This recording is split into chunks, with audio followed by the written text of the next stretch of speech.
పాటు మాట్లాడడానికి జనసేన నాయకురాలు రాయపట్టి అరుణ ఫోన్ లైన్లో సిద్ధంగా ఉన్నారు. అరుణ గారు నమస్తే అండి. నమస్తే అండి. మీకు ప్రేక్షకులు నమస్కారం.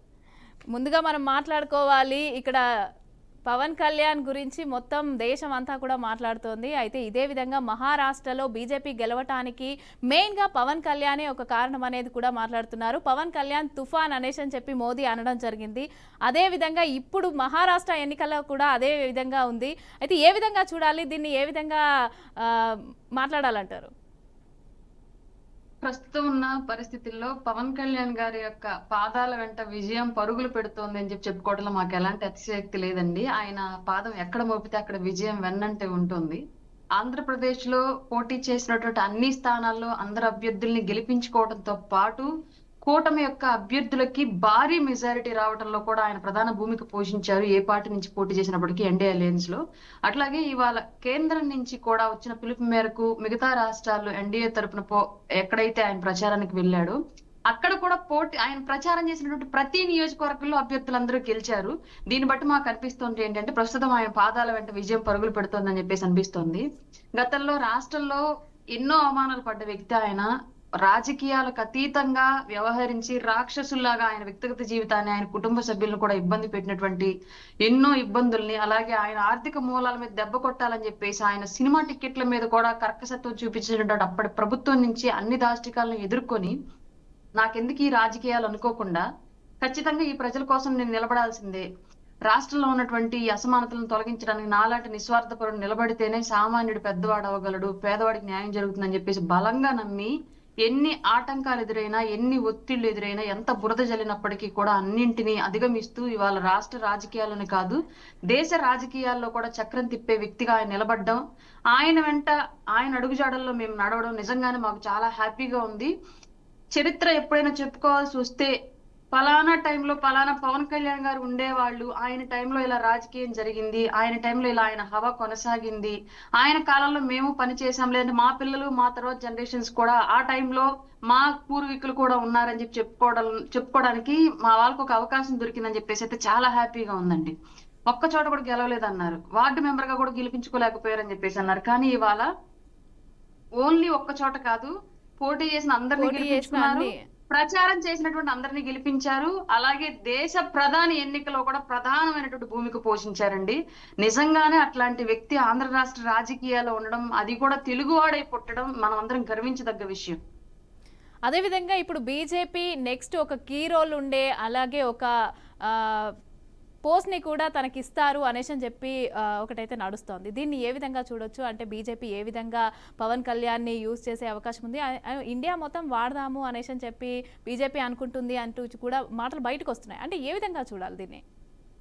మీకు తెలుగులో బలచక్రవర్తి అలాగే వామనమూర్తి అవతారానికి సంబంధించి ఒక పద్యం ఉండిద్దండి. మనకి చిన్నప్పుడు స్కూల్స్ లో కూడా చెప్తారు ఆ పద్యం ఒకటి, ఇంతింతై వట్టిరింతై అంతకు మించి భగవంతులాగా. ఆయన ఫస్ట్ రాష్ట్రానికే పరిమితం, రాష్ట్రంలోనే గెలవలేకపోయారని చెప్పేసి ఎగతాళి చేసిన వాళ్ళకి టిట్ ఫర్ టాట్ లాగా రాష్ట్రంలో అందరూ గెలుపుకి ఆయనే ఒక ప్రధాన భూమికి పోషించే వ్యక్తిగా కనిపించారు. ఆ తర్వాత కేంద్రంలో కూడా ప్రధాని ఎంపికలో ఇంకొక భూమికి పోషించారు.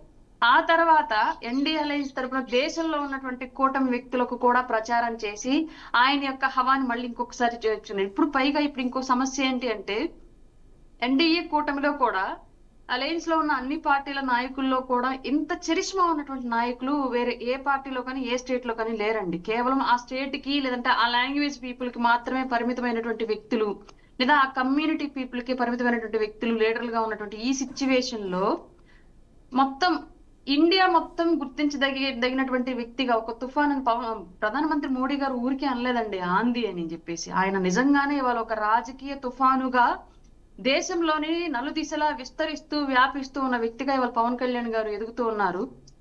అట్లాంటి వ్యక్తి ఇవాళ పైగా సనాతన ధర్మం అనేటువంటి ఒక అంశాన్ని టచ్ చేస్తే ఓట్లు ఎక్కడ పోతాయో, మిగతా కమ్యూనిటీల నుంచి ఓట్లు ఎక్కడ రావు అని చెప్పేసి అందరూ ఎక్కడికక్కడ భయపడుతూ ఉన్న ఒక తరుణంలో మీరు నాకు ఓట్లు అయిపోయినా పర్లా, ఏ కమ్యూనిటీ నుంచి అయినా సరే మీ మతం మీద దాడి జరిగితే మీకు నేను సపోర్ట్ చేస్తాను, మీకు నేను అండగా నిలబడతాను. ఒక ముస్లిం మీద దాడి జరిగినా, ఒక క్రైస్తవుడి మీద దాడి జరిగినా, ఒక బౌన జైద్ సిక్కు ఇలా ఎవరి మీద దాడి జరిగినా నేను సపోర్ట్ గా మీకు అండగా నిలబడతాను. అలాగే నేను పాటిస్తున్న ఈ హిందూ ధర్మం, ఈ హిందూ మతం వీటన్నింటినీ కాపాడుకోవడానికి కూడా నాకు ఓట్లు పడవు, రాజకీయంగా నేను ఎదగలేనేమో అన్నటువంటి భయం నాకు లేదు. ఖచ్చితంగా నా ధర్మాన్ని నేను కాపాడే తీరుతానని చెప్పేసి ధైర్యంగా నిలబడి కాన్స్టిట్యూన్సీ అవుతుందని తెలిసినా సరే ఆయన తీసుకున్న స్టాండ్ మీద కరెక్ట్ గా నిలబడ్డ వ్యక్తి పవన్ కళ్యాణ్ గారండి. ఇవాళ దేశ వ్యాప్తంగా హిందూ ధర్మాన్ని పాటిస్తున్న ప్రతి ఒక్కళ్ళు కూడా ఈయన ఒక ఐకాన్ గా చూస్తూ ఉన్నారు. కాబట్టి వాళ్ళ మహారాష్ట్ర ఎన్నికల్లో గెలుపు ఆయన ప్రచారం చేసినటువంటి ప్రతి చోట కూడా ఓటరు ఈయన ఓన్ చేసుకున్నారు. కాబట్టి అక్కడ అభ్యర్థుల్ని మెజారిటీతో గెలిపించి ఇవాళ వాళ్ళకి విజయం అందించారని చెప్పుకోవడంలో ఎలాంటి సందేహం లేదు. ఇది అక్కడ ఉన్నటువంటి అభ్యర్థుల కష్టం ఒక ఎత్తు అయితే, పవన్ కళ్యాణ్ గారి ప్రచారం కూడా ఇంకొక ఎత్తు అయింది వాళ్ళ గెలుపు కన్నా అయితే నిస్సందేహంగా చెప్పగలమండి మేము. అదేవిధంగా అరుణ గారు ఇప్పుడు చూసుకుంటే నేషనల్ క్రష్గా ఉన్నారు పవన్ కళ్యాణ్. అయితే నేషనల్ లెవెల్లో ఒక క్రేజ్ అనేది ఉంది.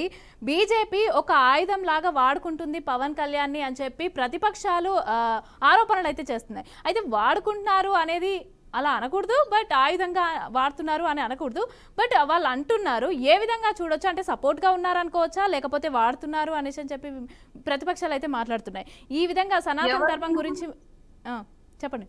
ఎవరైనా సరే వాడుకోవాలి అంటే ఉపయోగపడే వ్యక్తి పవన్ కళ్యాణ్ గారు కాదండి. ఆయన ఆ బాధ్యతను మోయాలి అనుకుంటే మాత్రమే దారిలో ఎన్ని ఆటంకాలు ఎదురైనా సరే ఆ బాధ్యతను మోసి విజయ తీరాల వైపు కూర్చోబెట్టే వ్యక్తి పవన్ కళ్యాణ్ గారు.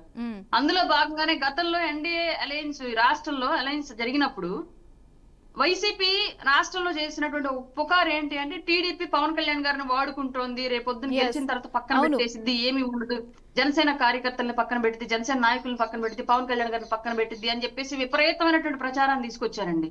కానీ ఇవాళ ఆఫ్టర్ ఎలక్షన్ ఏమైంది, వాళ్ళ స్టేట్ లో డిప్యూటీ సీఎం అనే పదానికి ఆ పదవికి వన్ని తెచ్చినటువంటి వ్యక్తిగా పవన్ కళ్యాణ్ గారు మిగిలిపోయారు.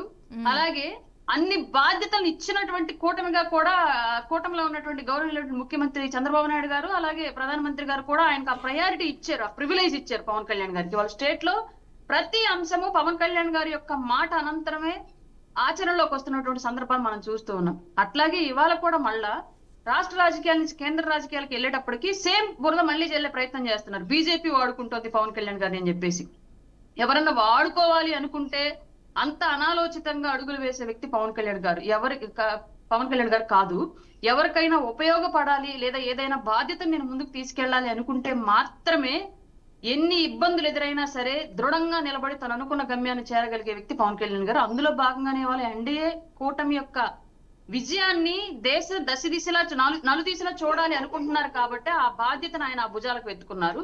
దాంట్లో భాగంగానే ప్రజలు కూడా ఆయన అంతే స్థాయిలో ఆయన్ని ఆహ్వానిస్తున్నారు. ఆయన ఆ చరిష్మాని ఆయన నిజాయితీని నమ్ముతున్నారండి దేశవ్యాప్తంగా.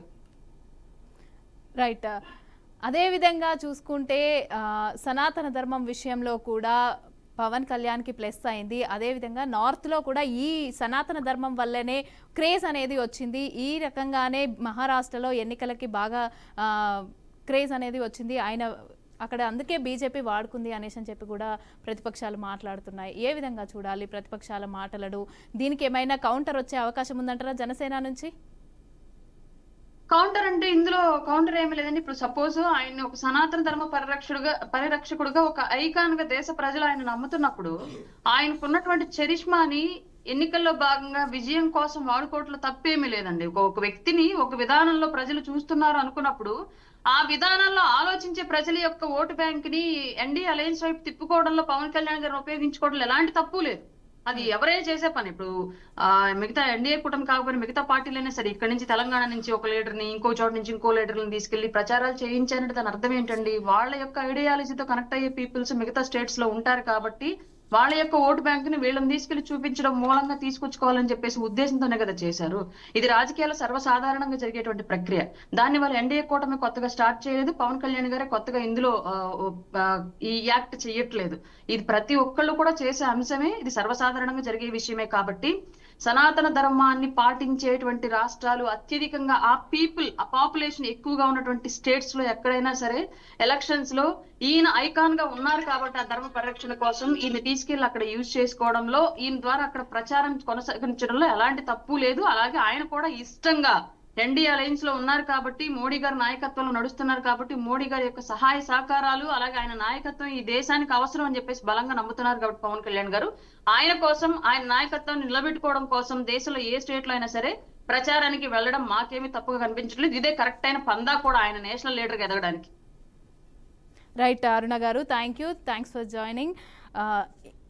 ఇదే విధంగా పవన్ కళ్యాణ్ ముందుకు వెళ్ళాలి అనేసి చెప్పి అయితే మేము కోరుకుంటున్నాము. అదేవిధంగా ఇప్పుడు మనం చూసుకోవచ్చు, పవన్ కళ్యాణ్ ఎక్కడ అవసరం ఉంటే అక్కడ బీజేపీ వాడదామని ఫిక్స్ అయింది అంటూ కూడా ప్రతిపక్షాల నుంచి మాటలైతే వినిపిస్తున్నాయి. ఇటు పవన్ కళ్యాణ్ సైతం తన కెరీర్కు బీజేపీ అండగా ఉపయోగపడుతుందని భావిస్తున్నట్లుగా కూడా అదేవిధంగా ఈ రకంగా మహారాష్ట్ర ఎన్నికల్లో కూడా సపోర్ట్ చేయడం జరిగింది. అలాగే సనాతన ధర్మంకి సంబంధించి ఈ విధంగా చేయడం వల్లనే నార్త్లో కూడా ఆయనకి ఇండియా లెవెల్లో మొత్తం క్రేజ్ వచ్చింది అనేసి చెప్పి కూడా మాట్లాడుతున్నారు. ఇదే విధంగా పవన్ కళ్యాణ్ ఇంకా ముందుకు వెళ్ళాలని చెప్పి మనం కూడా కోరుకుందాం.